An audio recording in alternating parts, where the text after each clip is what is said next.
Mas tem alguma outra história, Gabardo, que te orgulha tanto quanto essa do Soares? Eu acho que, assim, Duda, eu tive algumas coberturas importantes na vida. Teve uma bom, notícias de várias contratações assim que eu dei, que tanto no Grêmio como no Inter, que tiveram uma grande repercussão. A permanência, a renovação de contrato do Renato Portaluppi em 2018, final de 2018 com o Grêmio, teve uma grande repercussão, porque na época se imaginava que ele fosse para o Flamengo. E na verdade ele tinha uma negociação bem adiantada com o Flamengo, né? Uhum. E aí quando eu trouxe a informação de que ele ficaria, nossa, deu uma repercussão. Eu lembro que eu entrei, banquei a informação, o Renato vai ficar no Grêmio, e o Brasil inteiro achava que ele ia para o Flamengo. Aí tô ali na redação, tem as TVs ligadas, né? E aí no Sport TV, na ESPN, começam a publicar o print da matéria, da coluna lá em GZH com a minha cara, Renato Portaluppi, rede nacional para tudo que é lado. E não estava definido assim. Quer dizer, estava definido que ele ia ficar, mas não estava anunciado. Tinha informação, mas não estava anunciado. Não estava anunciado. E tanto é que, no meio, assim, nesse meio tempo, um dirigente do Grêmio me liga, mas como assim? Ele ainda não avisou pra gente aqui que ele vai ficar. Eu, calma. Daqui a pouco a informação vai chegar. E se confirmou, né? Agora, mas só esse meio tempo, o quão tenso é? É tenso, assim, muito. Porque daqui a pouco pode ter um risco da coisa não se confirmar, embora, como no caso anterior, você conversou com as melhores fontes possíveis, né? Extremamente envolvidas no processo, né? E então, assim, também foi uma notícia de grande repercussão e de coberturas, assim, os mundiais, as copas, todas tiveram uma repercussão muito grande, e eu tive, depois a gente pode falar sobre isso, um episódio na minha carreira, assim, que foi muito marcante, que foi a cobertura do acidente da TAM em 2007, né, em São Paulo, lá em Congonhas, que foi um negócio, assim, muito marcante e que, do ponto de vista pessoal, sei lá de maneira que eu fui parar naquele lugar, porque era uma coisa, assim, inimaginável eu estar de uma hora para outra, eu estava fora do Brasil, de uma hora para outra parei na frente da rua do posto de gasolina onde o avião explodiu. Em questão de horas, assim. Foi uma coisa muito maluca. Assim, não, vamos falar disso só. Tu respirou e eu acho que tu quer falar. Não, eu ia dizer que é um dilema às vezes para nós e... Quero te dar mais comida, Rodrigo. Pô, agora eu vou comer, não comi ainda. E agora tu come, coraçãozinho e um queijinho aí também. O cara, olha aí, ó. Tá bom, né? Tá bom, então tá só rapidinho, então. O coraçãozinho que a gente... Tá gostoso, né? O coraçãozinho já temperado Ave Serra, assim como esse salsichãozinho de frango da Ave Serra. Olha que coisa deliciosa. É o nosso parceiro, a Ave Serra. Então tem coração. Esse dia eu trouxe o meio da asa, né? A tulipinha, a coxinha também. Então tu serve junto com aquela carne tradicional e já famosa, que é a Las Piedras, a carne que Luiz Soares, esse que nós conversamos aqui, degustou. Sabe escolher, né? Uruguaio. Sabe escolher. Fala, Rodrigão. Tu perguntou pro Gabardo se ele fica tenso, né, entre o momento de ele dar a informação e o momento da confirmação. E a gente fica tenso porque a informação sempre pode mudar. Vou citar duas histórias rápidas. Uma vez um dirigente me passou a escalação do time que ia jogar, que treinou, o cara que viu o treino, e no dia seguinte ele me ligou, o homem mudou de ideia, vai botar os reservas. E eu tive que explicar que mudou, né? E é delicado, como é que tu explica que ontem tu disse que joga esse time e no outro dia mudou? E uma vez o treinador do time... Mas ao menos o cara te avisou, né? Me avisou. Por te enrabado, não, ele foi muito leal. E outra vez o próprio treinador me avisou a escalação que ia jogar. Ele disse, não disse que fui eu, mas vai jogar fulano. E mesmo assim eu fiquei tenso até sair a escalação. Que loucura. Mas foi o próprio treinador que passou, mas e se alguém sentiu no meio do caminho? E se o cara mudou de ideia, né? Sempre pode acontecer. Claro, óbvio. Mas isso está inerente a nós, né? Nós, tipo assim, isso a gente não controla isso, né? E como explicar isso, né, cara? Como levar para as pessoas, como manter a credibilidade. Porque isso é a tal da credibilidade que a gente estava falando, né? Sim. Essa é a hora. Sim. É a hora o meio tempo da notícia para confirmação. O melhor é a transparência. Transparência é o cara receber informação. Tu tem alguma história assim que tu te orgulha, Rodrigo? Assim que tu... Cara, essa aqui eu fui foda. Cara, tem duas que me vêm na cabeça, porque teriam várias, mas essas porque eu era muito jovem, né? Ainda na Guaíba eu recebi a informação de que o Guinha Azul tinha rescindido o contrato com o Inter para ir pro Libertad. E ninguém acreditou. Porque não fazia nenhum sentido o Guinha Azul sair do Inter. Nem eu acreditei, mas a fonte era tão boa. E eu banquei. E pensa no nervosismo. Que até a informação ser confirmada, e era verdade, ele tinha rescindido o contrato e foi pro Libertad. Caralho, não faz muito sentido, mas se tu confia na fonte, né, é aquela questão da credibilidade. A outra foi a venda do Nilmar. Primeiro a proposta do Nilmar para o Palermo, da Itália, que ninguém acreditava. O Palermo fez uma proposta de 15 milhões de euros, o Inter recusou, e na sequência a venda para o Villarreal da Espanha, que antes o Villarreal tinha feito... Aí o Inter recontratou o Nilmar do Villarreal. E aí o Inter fez tentou recontratar, melhor dizendo. Não me lembro ele recontratou, o Inter tentou e não conseguiu, eu acho. Não, mas assim, vamos lá, rapidinho. Que teve tanta ida. O Nilmar, puta, mas ele vai primeiro pro Lyon, não?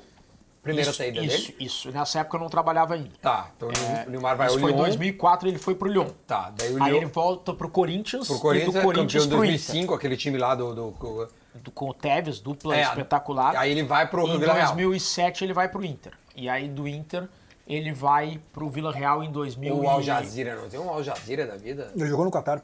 Ele jogou no Qatar, Talvez tenha sido nessa oportunidade para o mundo árabe, mas a que eu noticiei foi a venda pro Villarreal. E depois o Inter tentou comprar o Nilmar do Villarreal. Tá. E o Inter fez uma proposta que o Inter considerava boa e todo mundo acreditava que o Nilmar seria recontratado. E eu consegui o telefone do vice-presidente esportivo do Villarreal. E eu liguei para ele. Do nada. E ele tava furioso. E disse, pode me botar no ar.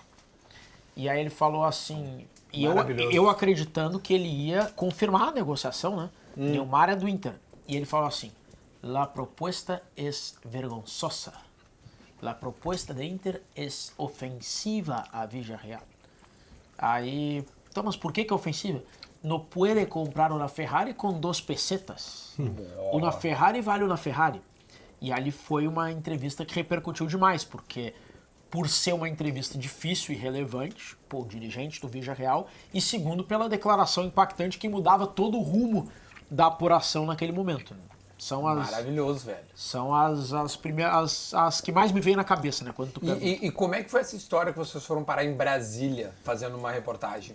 Eu e o Gabardo fizemos uma série de reportagens chamada Coronéis do Futebol. Fizemos 2 séries, que foi Premiaria de Jornalismo, 2015 e 2016, que falava sobre o sistema de perpetuação de poder na CBF e nas federações. A gente mostrou que existia um sistema formado inclusive por um estatuto amarrado que impedia o surgimento de candidaturas de oposição em todas as federações e na própria CBF. Ou seja, tu quer lançar uma chapa de oposição para a federação de qualquer estado ou para a CBF, é impossível. Na CBF, por exemplo, naquela época precisava da assinatura de 8 federações e de 5 clubes da Série A, só que se a federação assina a tua chapa, ela não pode assinar outra. Ou seja, é impossível. Nenhuma federação vai validar uma chapa de oposição e sofrer retaliações da situação. E analisando o cenário das federações estaduais, as histórias eram as mesmas. A Roraima tinha um presidente que estava há 46 anos. Aí em estados lá que o cara que saía entregava para o filho. Sabe? Era as mesmas histórias, e aí a gente conversou com pessoas que tentaram lançar candidaturas de oposição e não conseguiam, porque o estatuto não permitia, porque sofria retaliações, porque denunciavam que a federação dava bola e chuteira em troca de voto, ou então que criavam clubes de mentira para poder votar na chapa de situação. Caralho. A gente mostrava um conjunto de práticas pequenas que eram iguais, eram sistemáticas, e contribuíam para que a CBF e as federações estivessem com o mesmo poder, o mesmo comando há muito tempo, e isso era a raiz de a gente ter, naquele momento, um presidente que estava preso, que era o José Maria Marinho, da CBF, um presidente que não podia sair do Brasil, e era um momento que a gente discutia o futuro do futebol brasileiro pós 7-1. Sim. E existia nesse momento a CPI da máfia do futebol na Câmara dos Deputados, e nós fomos convidados pelo então deputado federal João Derli, judoca, campeão mundial, ex-judoca, campeão mundial, e nós não é correto a gente falar que a gente foi depoente, porque a gente estava como convidado, a gente não estava como investigado, como testemunha e tal, a gente estava como convidado e a gente falou sobre a reportagem. E a nossa reportagem falava também sobre a bancada da bola, sobre como havia deputados que trabalhavam na sua atuação parlamentar para defender os interesses desse sistema de clubes e federações. E tu falou isso lá. Falamos lá. Que tinham deputados lá que defendiam. E o curioso é assim, é que a bancada da bola, assim como a bancada que combate a bancada da bola, ela não tem nenhuma vinculação partidária. Vai dizer, Gabardo, tinham deputados... Os deputados que nos fizeram perguntas eram deputados que estavam apoiando o nosso trabalho e dispostos a investigar. Tinha gente de esquerda, de direita... É um assunto que não é polarizado. Não é polarizado. É um assunto. Os que mais nos questionavam eram o deputado Chico Alencar, do PSOL, e o então deputado Major Olímpio, já falecido, que é de direita, depois foi senador. Eles eram os que mais estavam interessados no assunto. E pareciam parcios, inclusive, no combate a esse sistema, sabe? E foi uma bela experiência, né? E, Gabardo, então, só complementando, algo evoluiu a partir dos depoimentos de vocês? Que fim deu a história dos coronéis? Assim, eu acho, Duda, que foi extremamente importante, primeiro lá dentro da CPI, para que os deputados entendessem um pouco melhor o funcionamento desse sistema, mas de maneira geral, mesmo com a nossa matéria e com várias outras matérias que outros veículos de comunicação fizeram também, mostrando esse sistema de perpetuação do poder, infelizmente pouca coisa mudou. A origem da nossa matéria foi o caso FIFA-Gate, lá quando prenderam um presidente na Suíça, antes de uma votação da presidente da FIFA. Jogaram o dólar em cima do cara. Virou série do Amazon. Sim, uma baita série. E aí prenderam vários presidentes de federações. O José Maria Marinho pegou o avião em cima do Marco Polo Del Nero. O Marinho foi preso. Foi dos Estados Unidos, né? Foi. E o Marco Polo Del Nero pegou o avião e se mandou. E depois assumiu a presidência da CBF. Então, Marinho foi a origem do ponto de partida para a matéria, né? O Rodrigo teve a ideia, precisamos mostrar como é que isso tem no Brasil também. Não a questão do desvio de dinheiro, mas a questão da perpetuação no poder. Isso que a gente queria mostrar. Mas assim, não mudou tanta coisa, porque se a gente vê como é que funciona hoje a eleição para presidente da CBF, votam os presidentes de federações, os presidentes de clubes da Série A e os presidentes de clubes da Série B. Os votos dos presidentes... Então são 40 votos mais 27. Sim. São 67 votos. Só que os votos dos presidentes de federações têm peso 3 e eles definem a eleição. Se todos os presidentes de federações, ou a maioria, votarem no mesmo candidato, este candidato vai ganhar a eleição. E onde é que está o lance assim que torna qualquer eleição da CBF, não vou usar a palavra suspeita, mas complexa, contaminada, é que os presidentes das federações ganham um salário da CBF. E é um salário que não é baixo. Eu não sei agora o valor atualizado, mas da última vez que me disseram, na época era 40, 50 mil reais por mês há quase 10 anos atrás. Agora está batendo em 100 mil reais por mês o salário de cada presidente de federação. Tu tá brincando, velho. Eu achava que a federação ganhava, não o presidente. Então, um trabalho. Sim, é um trabalho. Tem 2 repasses de dinheiro da CBF. O salário que a CBF paga para o presidente da federação e o dinheiro que é utilizado para o desenvolvimento do esporte local, que também é destinado para a federação. E a gente teve muitos casos assim, em estados do norte, especialmente, que não tem tanta tradição no futebol, que recebem repasses milionários para o desenvolvimento e não tem nem sede lá na federação. Onde é que vai parar esse dinheiro? A última vez que a eleição da CBF, né, Rodrigo, infelizmente ela não mudou. Velho. A última vez, Duda, que a CBF teve uma eleição com um candidato contra o outro foi em 1989, Ricardo Teixeira contra, se eu não me engano, Otávio Pinto Guimarães. Ricardo Teixeira ganhou e desde então sempre foi aclamação. Ou aclamação, ou alguém é preso, renuncia e assume outro. Mas uma eleição do fulano contra o Beltrano não tivemos. Porque o Zico, por exemplo, que é um nome que eu acho que é bem aceito, né?